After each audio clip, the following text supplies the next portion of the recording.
Hey everyone, welcome back to the Sonically podcast where music creators educate music creators. I'm Elmo, and I'm very excited to welcome our guest today. This is a person who is an incredible performer and composer whose weapon of choice is my favorite stringed instrument, the cello. She currently has an album out entitled Dreamscapes, which is a brilliant sonic journey into the subconscious mind.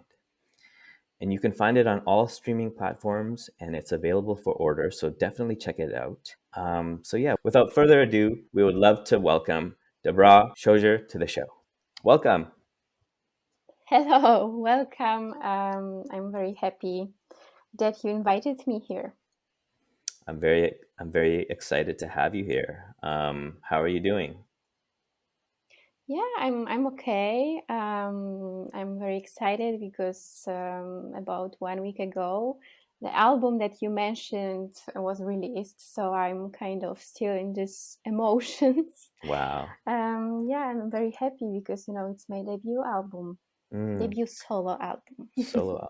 Well, congratulations on that. I'm super excited for you because it must have been such an amazing journey to get to this point. And now all the fun stuff begins, like promotion and concerts and all that cool stuff. Yeah, it's definitely cool, but you also have to find. I'm recently working on finding peace in all of that, because it's sometimes getting like a lot, Mm, and you have to find what you really want to, what is your goal actually with all of that, in order to be yourself in this chaos, because sometimes it's really a lot, mm, and I'm not used to it, so yeah, it's very fun, but sometimes you have to work on your approach to it and find yourself into it. mm. Yeah, I guess that's always an ongoing journey as Yeah, a definitely. creator, performer, and everything. Um, I would love to be able to rewind the clock a little bit and sort of start from the beginning of your journey. Did you grow up with music in your life?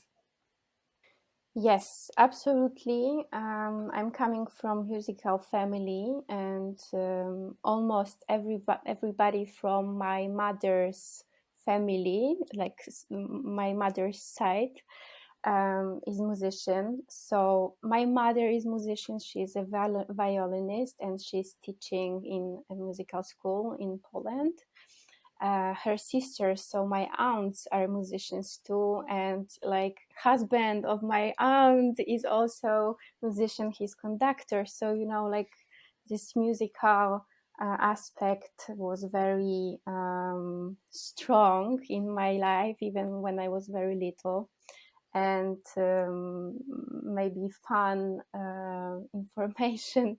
So when we meet, like when we have family party, we usually sing together, some songs. My mother, although she's violinist, she takes guitar, and she like this, and we are singing, and it's pretty fun. So yeah, music was very present in my life. And when I was 7, my mother showed me the cello, because 7 is the age in Poland when you start musical school. Um, and she definitely could hear that I can hear well. So she wanted me to try to play some instrument. And we had also piano at home, and I really liked it. And I also liked when she was playing violin, but anyway, when she showed me the cello, I just fell in love, and I knew that's the instrument. So I started playing when I was 7, and I approached this first musical school in my life, here in my hometown in Tczew, north of Poland. What was it about the cello that spoke to you? When you are 7, you you are not aware, but you probably feel. more than think. And I just felt that this instrument is so fascinating, and it was big, you know. I was very small child, I was small girl, but this shape and the sound it was producing was just so striking to me, and I knew I want to try. And I remember exactly my first cello lessons, for instance, when I was learning how to vibrate, you know, this sort of, you are a cellist, so you know Yeah. exactly what it Hmm. means. So I remember exactly the first lesson with this technique of vibrating, and I was just like, oh, wow, wow, this is so personal, you know, because with this technique, with vibration, but also with the bow, we can produce so personal sound. And I think I already back then, when I was 7, I could feel it, like I can create something so personal with this. And I remember exactly my amazement. So um, I know playing the cello from the starting point, you know, you start with like Twinkle Twinkle, and then you evolve to like Dvorak cello concerto and Yeah. all these other really hard pieces. What was a sort of standout piece that you played throughout your time learning that was like defining for you? Oh, there are so many. It's so hard to pick one. Mm, I'm trying to remind myself one when I was very young, because I also remember when I was going to some cello competition already when I was like 8 or 9, and um, I was playing some cello concerto, and I remember, like, I can't remember the name of composer. It wasn't well known composer, but I remember one place which I was like always so emotional about, and like just waiting, like to this point when I finally play this moment and I can really express my like myself and everything about myself.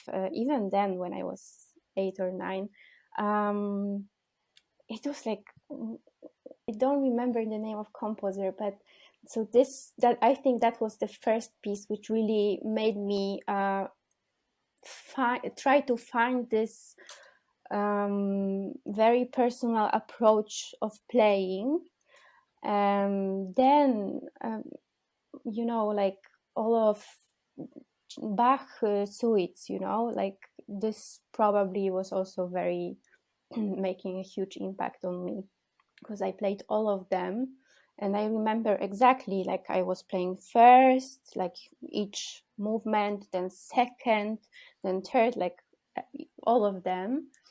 And I remember it was always like that for me. Like when I was approaching first cello suite, I would say this is my favorite one, definitely. But then when I started playing second, I was like, oh my god, no, this is my favorite one, it's so beautiful.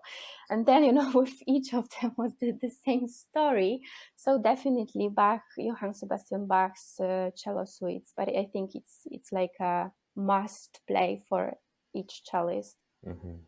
Then I played so many beautiful cello sonatas. Like I remember playing Schnittke. Do you know Schnittke? Alfred Schnittke, Mm. composer, like half Russian, half Austrian, amazing composer. I played his cello sonata, and it's very dark. And I remember I was so crazy about this darkness from Mhm. this music. And I maybe I was also at that moment in my life when I also discovered that side of myself. So it was really resonating with me, that also darkness can be beautiful. You know, I think I understood that with his music, or that darkness can really say some story, important story. Then I remember playing Poulenc, French composer, cello sonata. So incredibly hard piece. But I remember when I first time heard it, I just knew I want to try, although it's so hard. Then Schumann's cello concerto, definitely so important on my journey. I remember I was playing that on my diploma in Hochschule for Music in Detmold in Germany, in arrangement for 3 cellos accompanying me. Can you imagine that sound? It was like, wow. Then also more modern music like Lutosławski's pieces, Penderecki's pieces, and also all of the pieces I played in orchestras, like symphonies of Brahms, Mm. Schubert, then chamber music that I played. My journey was like so full of pieces and full of fascinations. Like first I would be so fascinated with piano trio, then I played in string quartet, but then with piano quintet, then I started playing in orchestra. So all of those moments were very impactful and definitely created my imagination of sound and my sensitivity and taste. Mm. So there were so many pieces. Yeah, and you had mentioned a period of time when you had discover a more of a dark sound or dark sonic with one of the pieces that you played. And in exploring that piece, was it like reflective of a time in your life? Because like for me, when I started to resonate with like a darker type of chord, I think it was when I was like a teenager and I was kind of going through like puberty or something like that, just kind of like discovering like something that was just these new emotions that are a little bit like confusing to me. And then I could really feel a connection with that chord. Was it the same with you? Absolutely. Absolutely. And I think also it was teenage time as well. The sonata that I mentioned, I played it further. I think I was studying in Germany then. But generally, there is so much music which is dark, but is so incredibly beautiful.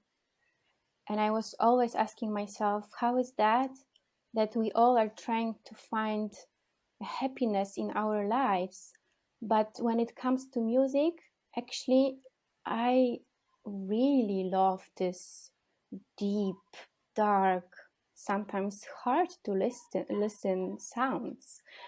And I was asking myself, where does it come from? Like, because normally I'm like I'm trying to be light person, like smiling a lot and be kind and all of that. But then when it comes to art, I really find like dramatic, emotional stuff so striking. And I think just today that it's just part of our soul. It's part of our being. That sadness and some not easy emotions can be also very beautiful and can show us something important about ourselves or just life and living. Mm-hmm. So yeah, I was always very drawn to those more dark sounds. Mm. Also like this modern music, like Britten, Bartok, Schubert, although it's very beautiful, it can be very sad as well. Mm-hmm. Yeah. And I often wonder when hearing those types of pieces, the mental framework of the composer during that time to have written such beautiful, such a beautiful Mm-hmm. piece in that darker chord. Because like the emotion that I often get is loneliness, but then there's sometimes a thread in the music where I feel like, yeah, you know what? Like, there's nothing wrong with loneliness. It can be valuable in a way. Yes, I can agree, but also what you just said, I think it's about some sort of truth. When you don't hide your real emotions and you can really, transform what you recently feel into sounds, into music, it can really speak to other people who feel similar. And I find it so amazing that through music, which I, for instance, create, and it's without words, I can communicate with other people on some very, very deep level. And it's because those composers that we are talking about, I think they just found their own truth, also in the loneliness, as you said. And yeah, maybe it will change in time, but these days I just believe that all of those hard emotions are just part of our life, and without them we wouldn't be sensitive to beauty, to light, to goodness. um, so I think it's okay to accept them, and it's okay also to transform them into music, into art, as you said.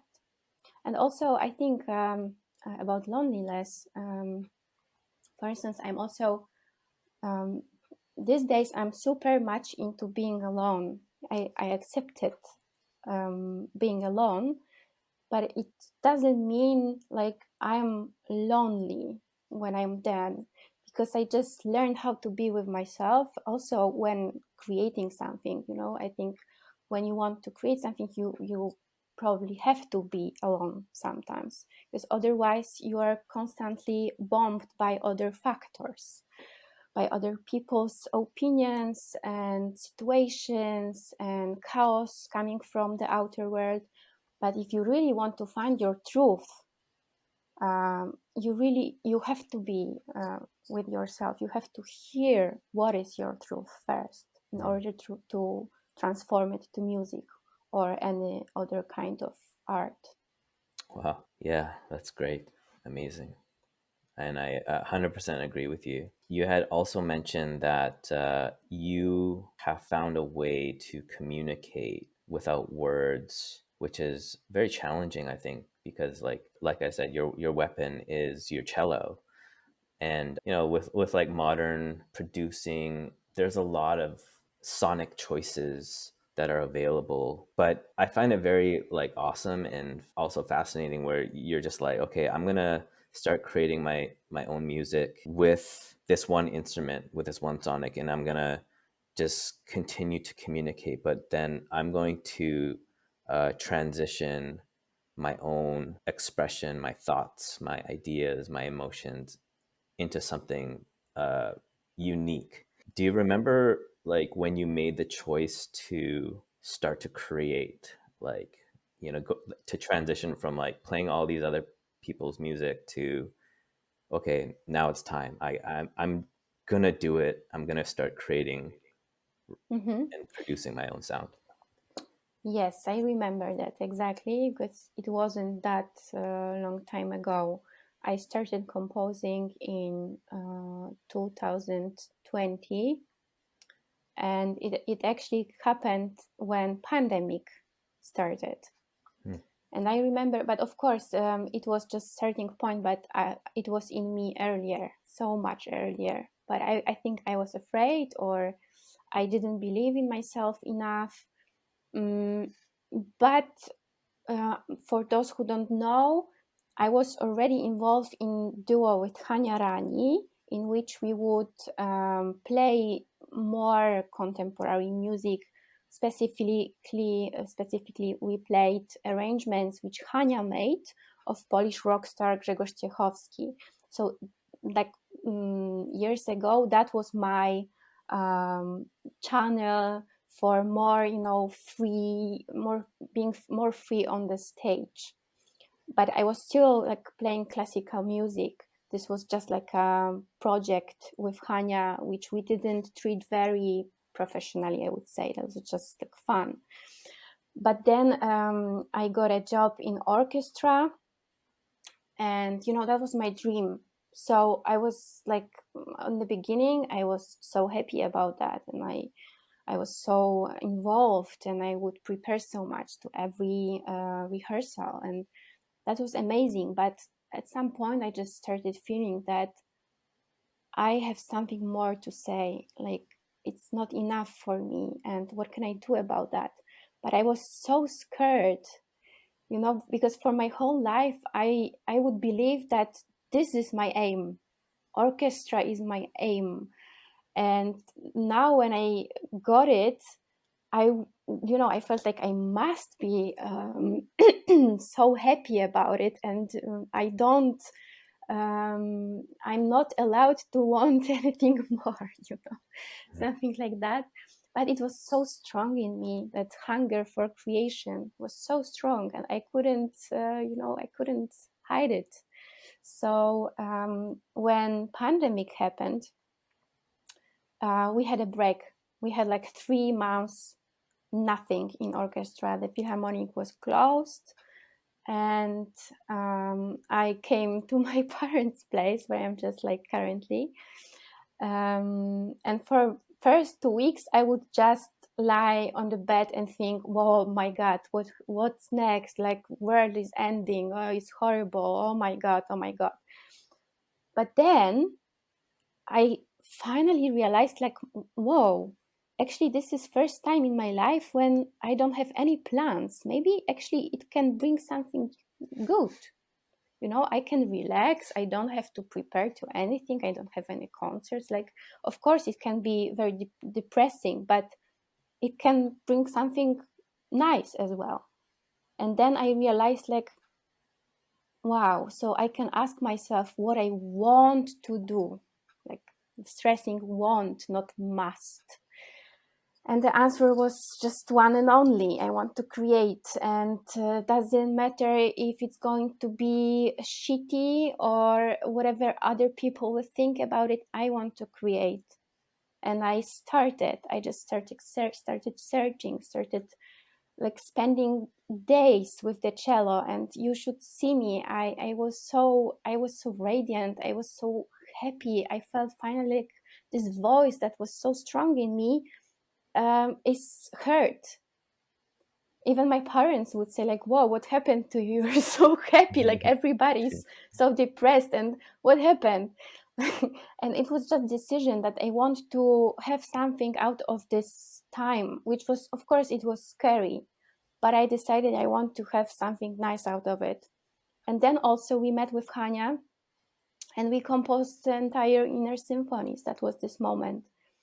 So I remember it exactly, and I remember the feeling and the voice that would say within me, "That's it. Go there. Don't be afraid. Just go there. This is your thing." Where do you think the fear came from? Well, this is so complex topic.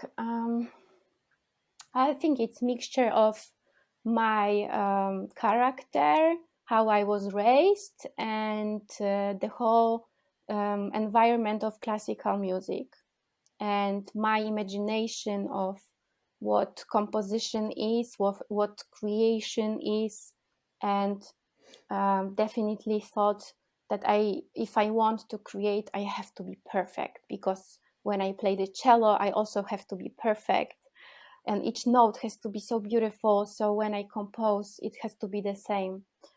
Um, but then I realized that, again, the truth. My truth, it's not about being perfect. I am not perfect. Nobody is.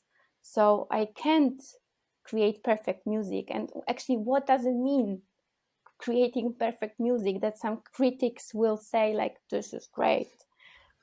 No, I'm not doing that for critics. I'm doing that for other people, and I want to communicate with them on a deeper level. And creating music, it's like the most incredible tool, because it's also not, when you have like words, then in a way you have to understand them, and they give you some information, like very straight information about the poem or like a scenario or whatever. But music can be interpreted in so many ways, and this is amazing. And I just realized that I'm so privileged, because I can operate with the most incredible language, which is language without words, which is going so deep down, like, you know when you listen something, you or at least when I'm listening something, first I feel, it's always the feeling. Then I'm thinking, why is this so good, or why I'm so into it? But the first impulse is always about the feeling. So yeah, creating is just about communicating on that deep Hmm. level. Yeah, definitely. Um, Wow, I'm getting so hot now, like oh, warm because of the conversation. I think yeah, so yeah, it's it's a good great. sign. I hope it's good. It's a good sign. Yeah, that's not anger hotness. It's No, yeah. no, definitely not. It's just like involvement into Mm, conversation. Nice questions. thank you. Yeah, so you talk about communicating, and I think that's a good transition to talk about dreamscapes because, as I understand it, it's, I guess, trying to make sense of what our subconscious mind is trying to tell us when we're sleeping or just when we're in a different state. Where does your fascination of the subconscious mind come from, and how did that evolve into creating this album? Where does it come from? Hmm. Actually, I have no idea where does it come from, but it's very strong. And I think I had a moment in my life when I realized that my life is in my hands and nobody else is responsible for that. And then I just felt like, wow, I really have to get to know myself first in order to build life that I really want to have. And then this whole story with discovering subconscious mind happened. I think it was when I was 24, maybe 3. And I would read so many books and listen so many interviews, podcasts. I also I'm recently also visiting psychotherapist, because I believe that without knowing, or at least trying to understand our subconscious mind, we can't live life that we wish to live. Um, and yeah, so this journey already is quite long, and it's endless. It's I think I'm getting somewhere, but then I read something new, or I hear something, or something happens and I react in a way which is like interesting for myself, because I would, let's say, I wouldn't expect myself to react in some way. So life is just the greatest teacher, and greatest teacher also about ourselves, about our programs, about our characters, our um, maybe I maybe it's bold what I say, but I really believe that we have souls, Mm, and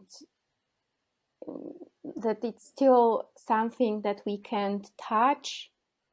Uh, so it makes it so hard to say something for sure about that. But when you are open to feel that sort of stuff, then it's very often just coming naturally and giving you some signs. hmm. Like it was when what I just said about composing. I think it was so strong in me, in my soul, that I really need that in order to become myself. I'm wondering if you write down your dreams when you wake up. No, but there was a moment in my life when dreams were so annoying, and then I started like thinking, "Whoa, what does it want to say?" what's happening in me, which what I don't want to see. And of course, there was something happening in me what I didn't want to see. But something in me, just this subconsciousness, was trying to show that it's not the way, that I'm just, sabotaging myself. And I think that was the starting point for thinking of dreams as something very fascinating and something very helpful. So yeah, but generally dreamscapes is not only about sleeping. I think it's generally about my fascination about subconsciousness and this topic, which is so huge and so incredible, and still we don't know for sure what is this. And I think this is like the greatest source for art, for creating art. Yeah, absolutely. I mean, I feel like you really captured certain images that I see in my dreams, because sometimes I get like really detailed visuals and then I wake up, I'm like, whoa. And I often write down the things that are reoccurring. So within the past 3 years, I've had this reoccurring dream of waves, like giant tsunamis. And then I wake up super, a combination of like fear and exhilaration at the same time. And I have no idea where that comes from or what it means. And I've tried to sort of like look it up, but I don't know what that's trying to tell me. So I'm just very, yeah. So, but anyways, when I listened to the music, I saw a lot of these visuals in my mind, and I thought it was really incredible the way that you put all those sounds together, and um, yeah, just the way that you captured it was really, really incredible. So, Thank yeah, you. Thank you so much. It really means a lot. no worries. So you had mentioned your relationship with Hania Rani, and it seems like she has played a role in your growth as an artist over the years, just through your friendship with her and collaborations. How did that relationship sort of like evolve to that point where you guys are almost, I guess, meant for each other in a way, creatively and relationally, I guess, maybe? Yeah. Yeah, I'm smiling because I think the same. Yeah, we met when she was 14 years old and I was 13, and it was pretty tough moment in my life because I just finished this first step. Well, how to say that in English? Like first part of my musical education, and then you have to go to another school, which is like the high school, gymnasium and high school. So I was 13 years old, and in my hometown there was no such school, so I had to go to bigger city, which is Gdańsk, and I started living in dormitory, and I have the impression that I was a child back then, 13 years old. So first year was not easy, but I met Hania, and not only her, I also met Kornelia Grącka, and we, for example, we played Inner Symphonies also with her. She was our part of our ensemble, and we are still best friends, the three of us. We started playing in piano trio first, so strictly classical music, but I think that was my first experience in life when I felt connection without words. Um, Something very strong and incredible, something that you don't have to explain your vision that much because this other human being would understand it and bring it back to you. So it was like that with Hania and Cornelia. Mm, and then we actually, the three of us, moved to Warsaw in order to study, because then after high school you have to study. In Poland we have this sort of musical education system, like this first musical school, then gymnasium and high school, and then studies. And we wanted to continue playing in piano trio, so the three of us moved to Warsaw and we continued it, and it was great. Then we also started doing this other stuff like Biała Flaga with Hania, and I think then the whole journey with different approach started, because Hania instantly, I think she found herself into arranging stuff, and you could definitely see from the start that she is also meant to do this sort of things. And with this project, we were so, naive is maybe not a good word, but in a way we were naive, because we didn't treat this project like a source of money or whatever like that. We would be just so happy about playing together stuff which is a little bit more personal than classical music. No, I also believe that we were meant to meet each other and start doing music, making music together. And also, I think because of a project with Hania, first Biała Flaga and then Inner Symphonies, I finally, eventually found the courage to do my own stuff. Because I, thanks to especially Inner Symphonies, because, that was professional. That was something huge in our lives, both in Hania's life and in mine, because we signed a contract with incredible label, which is Deutsche Grammophon. Wow. So thanks to that, I really learned everything about so-called business. I don't like this word, but how it all works. Like, how do you create an album? How do you approach recording? How do you approach production? How do you create artwork? How do you find people? What is important? How do you promote it? So all of that stuff. And thanks to this, I didn't find it so scary in the end, when I decided doing my own stuff. So I was prepared and I approached it much more relaxed and knowing what's happening. Yeah, that's always a scary part for somebody who comes from the pure artist side, who just loves to be in the artist space. There is this reality called the music business that sometimes is can be quite shrewd. So it's good to learn those things to prepare yourself for that. Yes, and exactly what I said on the beginning of our conversation. It's important to remember why actually you do it, what you do.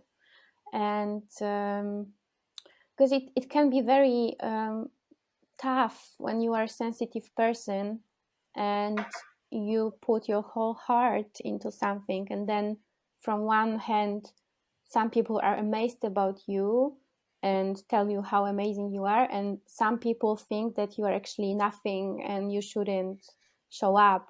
So it can be very confusing and hard, but when you remember why you do it actually, and what is your goal, and that you do something um, with pure intention, then you can feel much more protected and like confident just with yourself.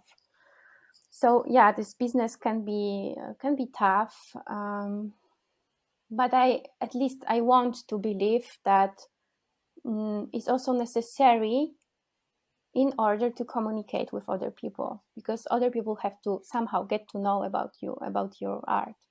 Hmm. And this is that's why promotion exists. We Yeah, need it. absolutely. So my next question, I want to ask you about feeling, because you had talked about this voice in your head that said, "Come on, just do it, like create." During the pandemic, one of your own compositions titled "Timeline." was included in Project 12, and this was released by Deutsche Grammophon. What did that feel like? And was this further confirmation for you that it was a good thing that you listened to that voice in your head? Yes, absolutely. That was incredible moment. Because the label that was just impossible to be part of in your head suddenly is becoming your family. And first they offered these piece timelines to be part of Project 12, and then they actually offered a contract to Hania and me with Inner Symphonies.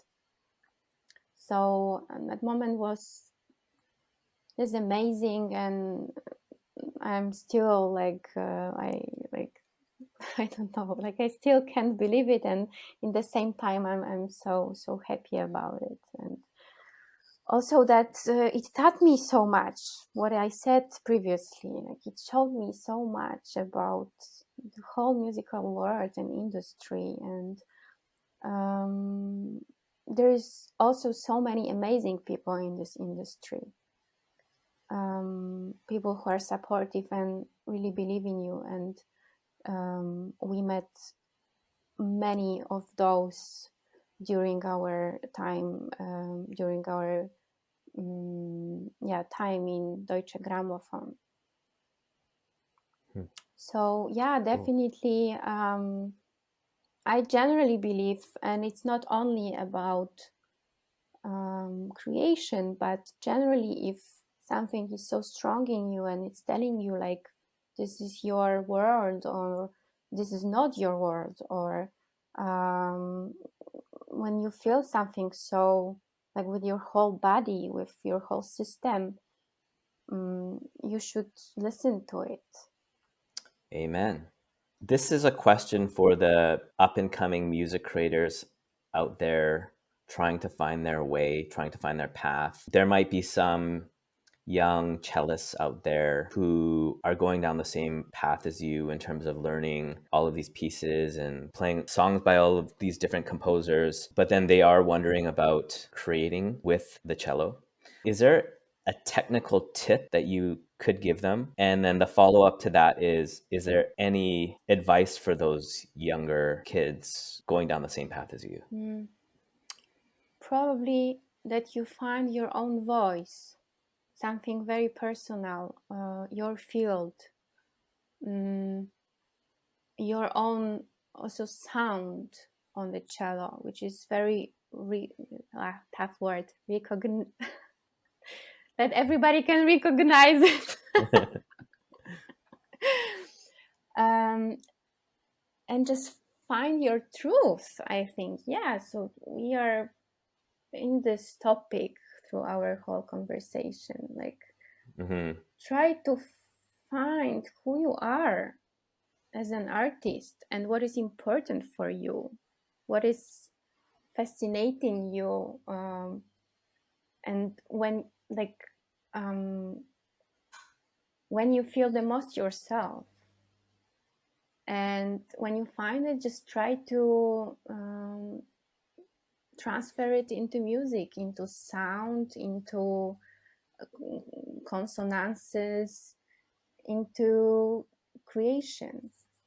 And in the end, always and always just believe in yourself. And if you feel that something is your path, just go there and don't be afraid, and believe your voice, your inner voice, which is guiding you always and everywhere, I think. Beautiful. I love it. I love it. Thank you so much for that. I think that will go a long way for anybody out there trying to figure things out. That kind of concludes the main set of questions. Would it be okay for us to move on to the rapid fire round? They're a lot lighter, not so deep, and gives us the opportunity and the audience the opportunity to get to know you a little bit better in terms of like you as a music creator. Okay, so great. So question number one, what DAW do you use and why? So it won't be short answer because it's I have very complicated relationship with that because I come from classical environment and that sort of tools were very unfamiliar to me. So right now I'm just trying to be friends with Ableton and trying to learn it. But for the album Dreamscapes, I asked my dear friend Niklas Parsburg to work on production. So we would meet, of course, the two of us and find solutions together. But he was like my, in the end, he was the tool, like hands which would do it. So yeah, Ableton, but trying to learn it. Wonderful. Favorite plugins? Okay, so I remember also Crystallizer, which would be used in every piece in Dreamscapes. Wow, what does that do? Like this very spacious sound, which is a bit like with flickers or something like that. And I needed that for that album so much. So Crystallizer, check it out. Perfect. What is a sound The that sound. always brings you joy? One sound, nature. How would you rank your music creator skill Mm-hmm. sets out of 10 for the following? The first one, beat making. 0.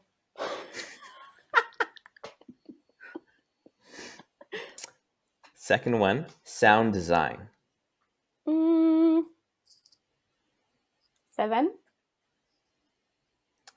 Mixing. Oh, I think, yeah, technically 0, but I think I have kind of good taste for hearing what is good or bad. So, yeah, but 0. Top lining. Top lining. Can you explain me what's that? Yeah, it's like finding the melodies over top of the Oh, instrumental part. so So whether you do it with 10. cello or voice, yeah. 10. Music theory. 8. Wonderful. Next question. What is your reaction or facial expression Mm-hmm. when you know you made some heat?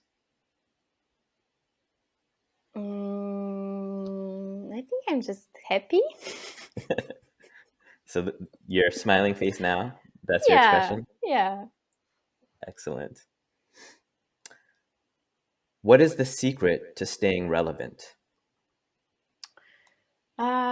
Curiosity, I think. Constant curiosity, open mindedness. What do you think will be the next technology that will impact the future of music creators? Oh, I think that algorithms actually will do a lot for us. And I'm not fan of it. I'm scared of it because I'm a huge believer that um, personal approach and soulful performance is very important. And computer just can't do it in a way that human nature can. I agree. It's very scary time. Yeah. What's next for Dobrawa Czocher? Is there anything you would like to promote? Yes, I think it's a very good moment to say that I'm going on tour.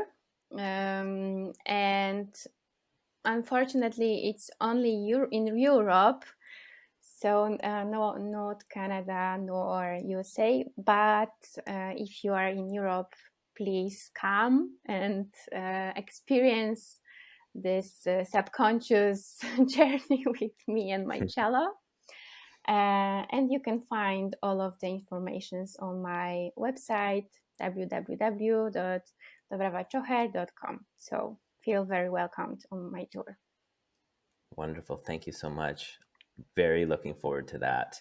I hope I can make my trip out to Europe at some point. Um, Okay, so this is the final question.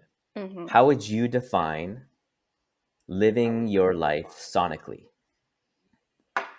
So probably everything that you can hear on Dreamscapes, because it's very much about who I am as a person, and I really was trying to